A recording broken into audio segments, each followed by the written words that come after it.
Hi, Jeff Brindley from Retirement and Wealth Strategies with biblical principles for your finances.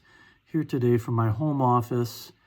And last week we talked a little bit about Proverbs 11:14 and talking about selecting your counselors carefully. And this is all a part of week 5 in my study guide, which is being accountable. Being accountable. And I think this one is this week, Proverbs 22:9 fits very well with being accountable. And it's very short. It goes like this: the generous themselves will be blessed, for they share their food with the poor.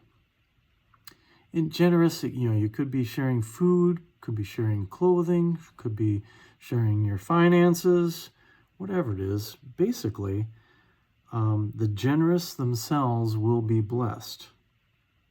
I think this one's pretty straightforward, although, I thought about, those people that have maybe abundance, let's say, they've been blessed with abundance. They've kind of been blessed already with the finances, but are they being generous?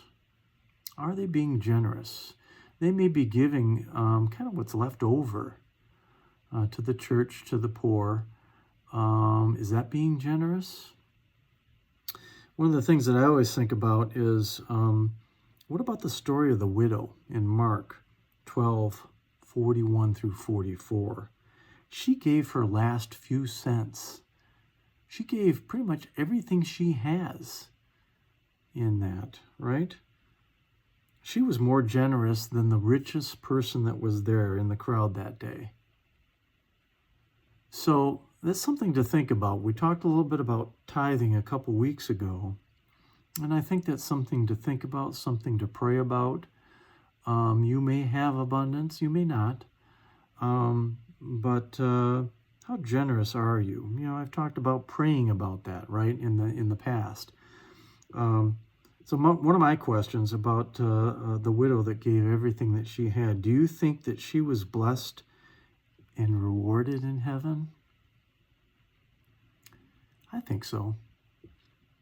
This week's reading is very short, but something to think about and pray about, right? So I'm Jeff Brindley from Retirement and Wealth Strategies and Biblical Principles for Your Finances, and God bless.